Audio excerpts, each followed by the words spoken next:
بسم الله الرحمن الرحيم الحمد لله رب العالمين والصلاة والسلام على رسوله الكريم وعلى آله وصحبه أجمعين.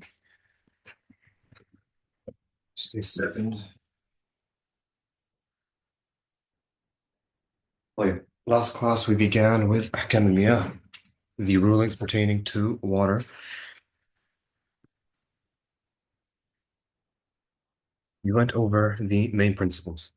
We talked about the definition of mutlaq. We talked about the definition of tahur and tahir and what makes a type of water fall into these categories and what makes it become najis. Does anyone want to quickly refresh, one of you, uh, you can turn on the microphone and remind us of the main principles we learned last time before we begin.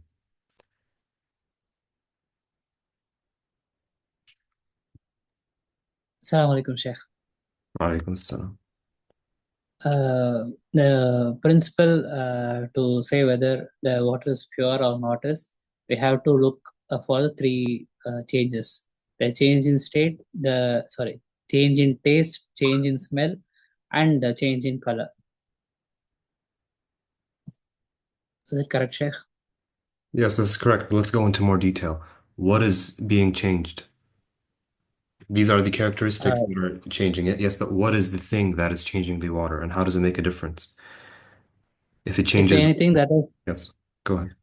if anything that is not naturally within that water, for example, some foreign particles is being put into the water, and the natural taste, which is regularly the natural taste, and natural color, and the natural smell, which is usually seen in the water. If that is altered, then we say the water is not pure. If it is seawater, it has to remain in the taste, color, and smell of seawater. Similarly, like that.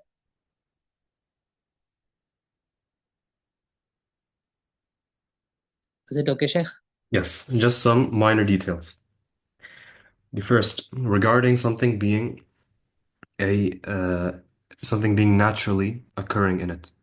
This is close but not exactly correct. What we say is something that is naturally separate from it.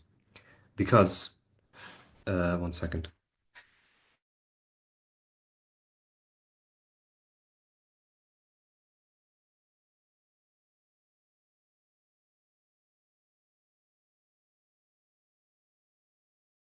Sorry. Yes, so we were saying that uh, foreign particles or foreign uh, materials, such as clay, such as soil, such as rocks, this is one thing. But there is another thing too take into account, which is things such as pipes, buckets, containers of water. These are technically foreign particles, but it doesn't change because it is not something that is usually separate from water. So when we say the قاعدة الفقهية, the legal maxim, the rule, it is that it has to be changed with something that is, for water to stay طاهر, it has to be changed with something that is uh, not usually separate from it, even if it's not naturally occurring. Now, when it comes to the natural taste, natural color, natural smell of water, whether it's um, water from a lake, water from a river, water from the ocean, I understand what was meant by you, but technically speaking, ocean water does not have to remain uh, the same taste as it is naturally occurring because one could remove the salt from the water and it would still remain tahir. But yes, what is understood is that it has to be within the natural range of all these types of waters. طيب. Should I should I ask you guys to review some of the evidences of the Shafi'i and the Hanafiya, or is that a little too much for the second class?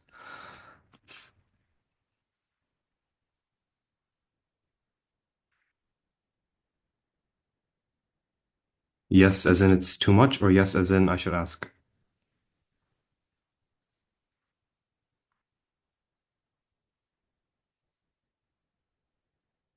Carlos, we'll leave it for next time. But keep in mind for generally speaking in future classes. Um, Try to remember some of the ahadith. You don't have to remember the wording. I'm not mentioning specific wordings or specific sources, but try to remember the general principles that are used against uh, the madhab as evidences and some of the responses we mentioned, because this is crucial to developing uh, a mindset of a faqih rather than just memorizing ahkam. طيب. There are certain exceptions that we mentioned, and there are certain exceptions we haven't mentioned. Let's go back and read some of the things that we read last time. وإن كان المغير طاهرا أو مشكوكا في نجاسته أو طهارته فالماء طاهر. If the water is of a thing that is najis, then it changes to najis, and if it's something that is tahir, then it changes to tahir. However, there are three ahkam. These are one of them that are mentioned in أقرب المسالك. I'm just going to read them. They are not mentioned in Tadrib, and I want to bring them up from al-Aqrab. أو في ماء جعل في الفم هل تغير. This is one. Water that is in the mouth. Human saliva is considered something that is naturally separate from water. Therefore, water that has changed with human saliva is no longer tahur. So here, Al-Imam is asking a question. Because, as I discussed in Al-Aqrab and in Mukhtasar Khalil, the method in which they um, get across the rulings is sometimes linguistically compact. Instead of just outright spelling out the ruling for you, they try to summarize it. أو شك في مغيره هل يضر. This is the second one. And if he doubts the thing that has changed it, هل يضر, does it harm? Is the third one on top? No, okay. So, why is he asking this question? Imam Dardir is listing all the things that do not change, all the things that do not take water out of its state of being tahur. And from this list, he is listing these two things. Or does it change, or the thing that changed it, does it harm? So he's asking a question. He's not telling you the thing that changed it. If it is not known what changed it, then it is not harmful. He's asking a question because the person making wudu is asking this question to himself. If you have water, uh, you have water and you're about to make wudu with it, and you know that it changed. You can taste something in it. However, you're not sure if the thing that you taste is from the things that do not harm the tahura of it, the tahuriya of it, such as clay, such as stones, or if the thing that changed it is from the things that does harm, such as, uh, let's just read the examples he himself gives. He says, يعني إذا كان sorry, why is it not highlighting? يعني إذا كان الماء متغيرا. He says the water has changed, and he doubts the thing that changed it. Is it from the things that harm, such as honey and blood? Honey is a tahir thing. However, it is naturally separate from water, and therefore, if it changes from honey, then the water can no longer be used for wudu. Blood is najis. Therefore, if it changes from blood, then it is also no longer able to be used for wudu. Or is the thing that changed it from the types of things that do not harm, such as al-mughra wal-kibrit wa tul al-makth. So, al-mughra wal-kibrit, these are some of the natural elements. Al-kibrit, I don't know what it's called in English. Al-kibrit is the chemical that you will find on a matchstick, the red powder. This is commonly found in rivers and in lakes. Um, I'm not sure what it's called in English. If somebody knows, you can tell me in the comments. وطول المكث, the third thing, which we discussed last class. If water is in a container for a long time, such as it's in a clay container for a long time or a steel container for a long time, it's going to take a bit of that taste. We discussed that this does not harm the طهورية of it. فإنه لا يسلب الطهورية ويجوز التطهير به. So if the person is asking himself this question, then the end result is that the water is طهور. The water is طهور because that is the default state of water. This is something in Sharia we call istishab. When we have a ruling that is set, we do not change it unless we have evidence. And doubt is not evidence. If we have evidence, so water, Allah created it طهور. This is a Shari'i ruling. To change this Shari'i ruling, we need evidence that it changed with blood, it changed with honey, it changed with this or that. If we are doubtful that it changed with blood or honey, or we're doubtful that it changed with soil or whatever, then it does not change the ability to make wudu with it. Therefore, what the Shaykh mentions here in Tadrib al-Salik is opposed to the madhab of al-Imam al-Dardir. Here he says, وإن كان المغير طاهرا أو مشكوكا في نجاسته أو طهارته فالماء الطاهر يستعمل في العادات لا في العبادات. What the Shaykh chose here is that if the person doubts that the water has changed with something طاهر or najis, such as the examples we mentioned, then the water becomes طاهر, meaning the water is pure, but it is not طهور, meaning you can use it to drink, you can use it to plant water your plants, you can use it to feed an animal. However, you cannot use it in ibadat. This is the same ruling as saffron water.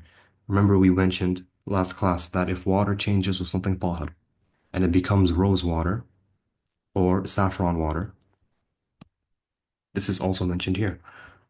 وإن كان المغير طاهرا, if the thing that changed the water is طاهر, meaning saffron, rose, honey, tea, فالماء طاهر, the water is طاهر, not طهور.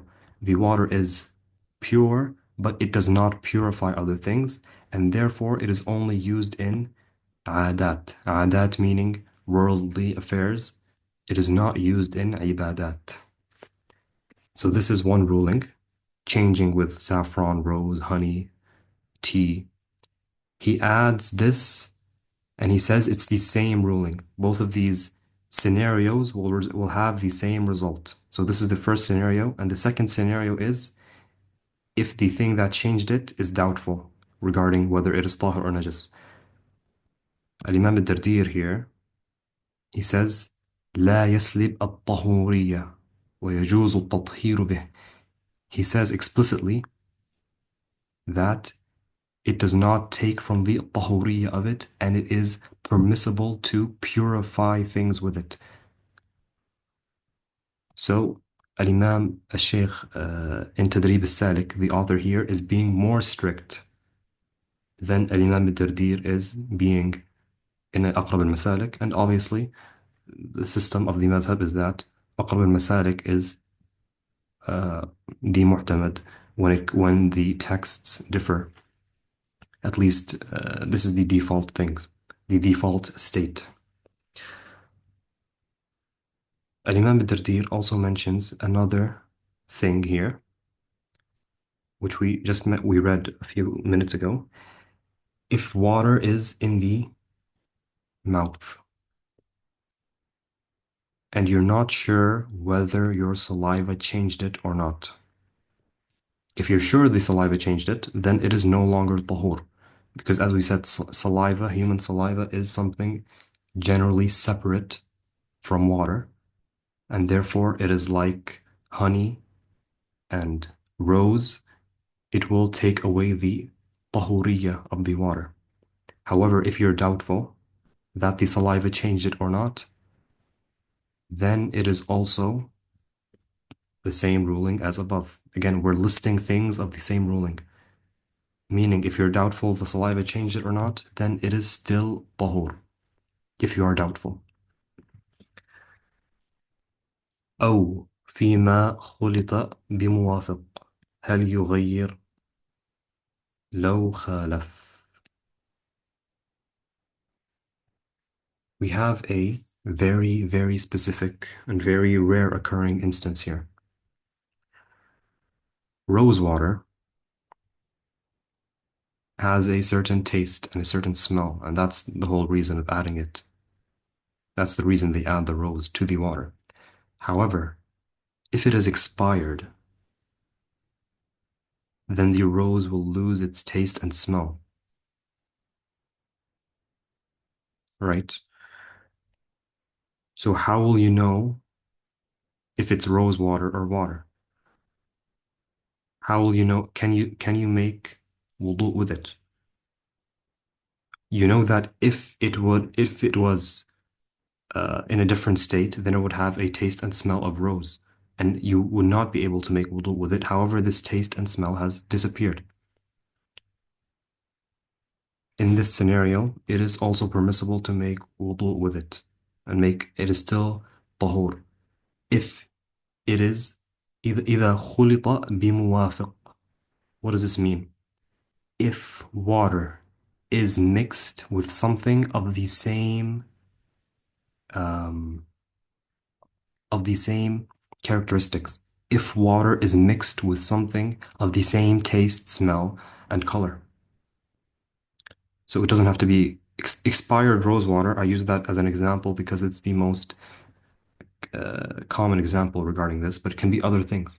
It can be um, perhaps, for example, coconut water. Coconut water usually has, again, taste and smell, but it is possible in some scenarios that a certain coconut has water in it that does not have taste and smell. So generally speaking, if water is mixed with something of the same characteristics, the same taste, smell, and color, then it does not take away from the tahuriyya of the water. So these are three examples we mentioned uh, in which Imam al-Dardir mentions three examples in which the water does not lose its tahuriyya. These are examples that Imam in Tadrib al-Salik does not mention. Let's continue with Tadrib al-Salik. ولا يضر تغير الريح بالمجاور. So we have another specific ruling here. Water can change the ruling of it can change if it is mixed with something. However, if the characteristics of water change, not because it was mixed with something, but because it was next to something. For example, I have a um, I have a vessel of water and it's open. There's no lid. It's open, so it's exposed to the air. And right beside that water, I have let's say dog feces. The dog feces have not been mixed with the water. It has not touched the water in any way. However, because it is beside it, it is near it, it has picked up a bit of the smell. In this scenario, then the water again does not lose the tahuriyya of itself. When does it not lose it? لا يضر تغير الريح بالمجاور. The smell, if it changes from something adjacent, this is not harmful. Again, we're not saying the color specifically. Specifically, the smell, if it changes from something adjacent but not mixed. Again, there's two specific conditions for this to be not harmful. The first condition is that it has to be the smell only. And the second condition, it has to be something adjacent, not mixed in it. In this case, the ruling of the water does not change. Nor does the change of the characteristics from something, from the parts of the earth, such as clay, such as all these metals and minerals and grass. We mentioned this last time.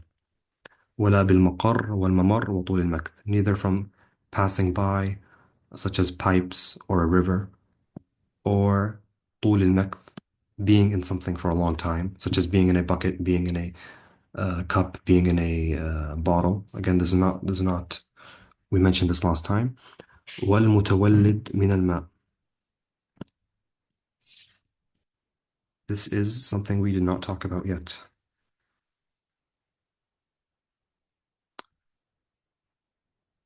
المتولد means something born in it. Fish, algae, shrimp, whatever, frogs, anything that lives in the water. If it changes the tastes or smell or color, it does not harm. ما دام حيا. What does this mean? As long as it is alive. If it is dead, then it becomes meta.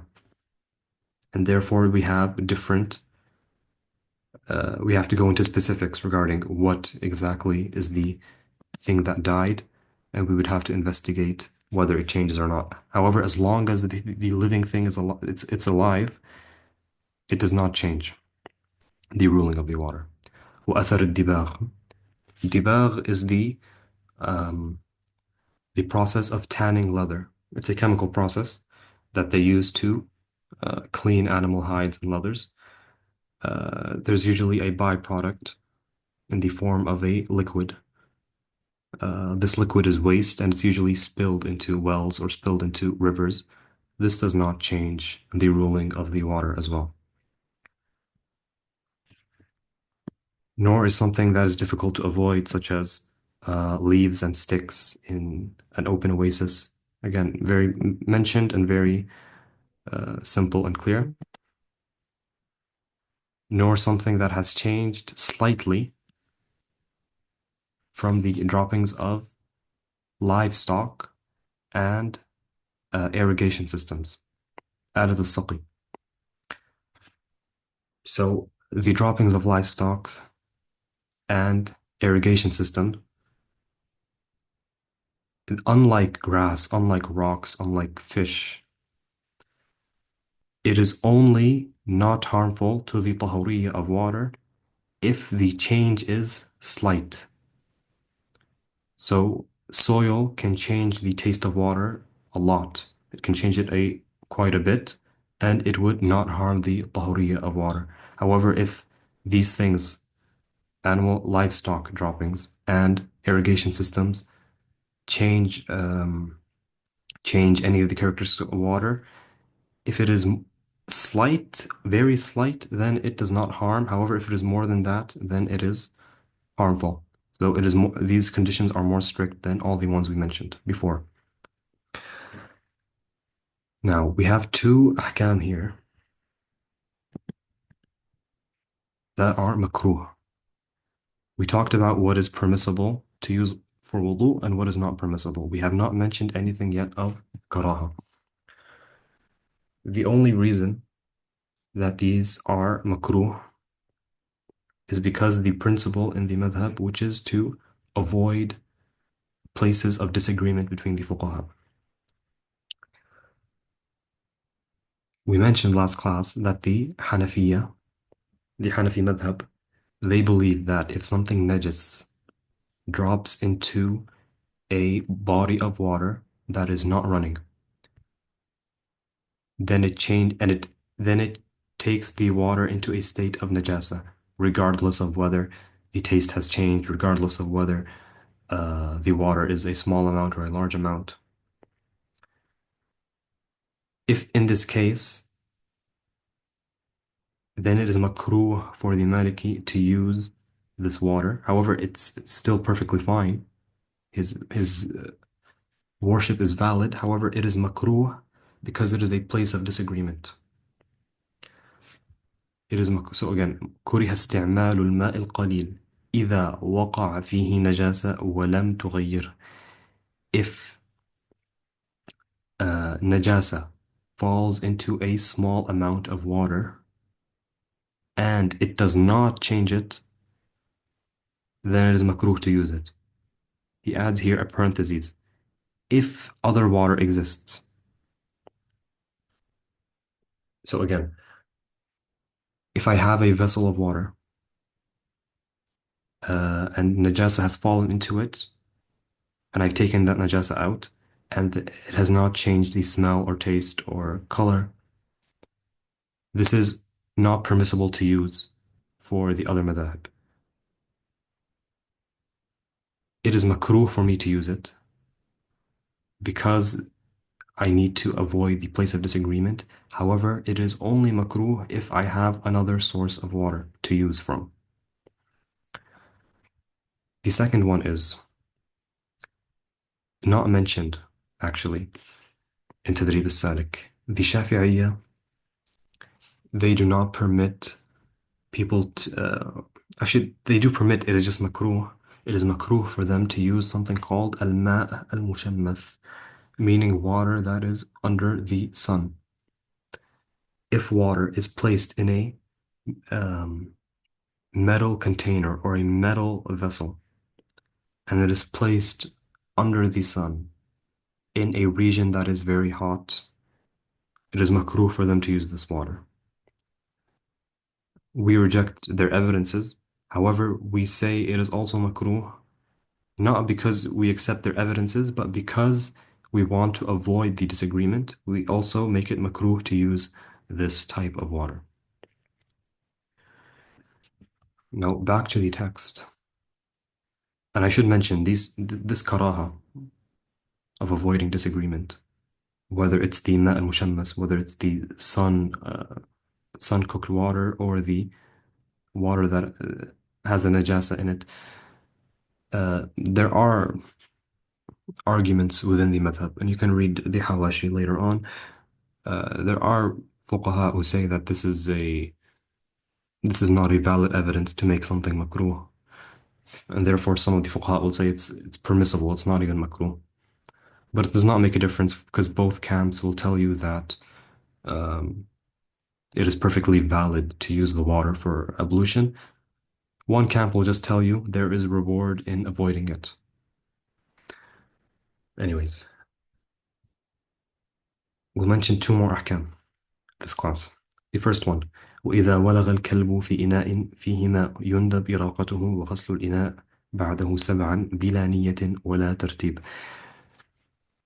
The famous hadith, if a dog does wulugh in a vessel of water, then it should be cleaned 7 times. The other fuqaha use this as evidence that the dog is najas, and they differ whether it's the saliva or the entire body of the dog. The Malikiya, we say this is purely ta'abbudi. This is purely an act of worship. It has nothing to do with tahara. We say that if there is a slight bit of dog saliva in the water, then it is still permissible to use it for wudu. However, it is mandub, meaning it's a recommended action, that if a dog does wulugh, what is wulugh? Wulugh is specifically for him to insert the tongue into the water and move the tongue around. Anything other than that is not wulugh. If he does wulugh, then it is recommended to throw away that water in the vessel and to clean it 7 times after that. Bila niyya wala tartib. So an intention is not niyya, is not needed in this because, as we said, it is not an act of it is not a act of tahara regarding validity or not validity. The other fuqaha might need niyyah for this because they think their wudu might be invalid without it. And we'll get more into the specific ahkam rulings regarding the dog and its najasa um, in the next chapter when we talk about what is tahir and what is najas. وإن مات بري ذو نفس سائلة في بئر ولم يغيره ندب نزح لظن زوال الفضلات. So uh, if a dead if a dead thing, a dead living thing, so an animal or an insect, ذو نفس سائلة, what does this mean? It means of flowing blood. If it dies in a well and doesn't change anything, it is recommended to remove it due to the likeliness that defecation would have dropped from the body after it died. So generally speaking, animals after they die, including humans, um, after they die, a bit of waste will come out of their body. So even if the dead animal has not changed the color or taste or smell of the body of water, it's still recommended to remove it and to move the water around because it is very likely that some waste might have dropped in it. And that is the end of Ahkam al-Miyah, at least what is regarded, at least what is written.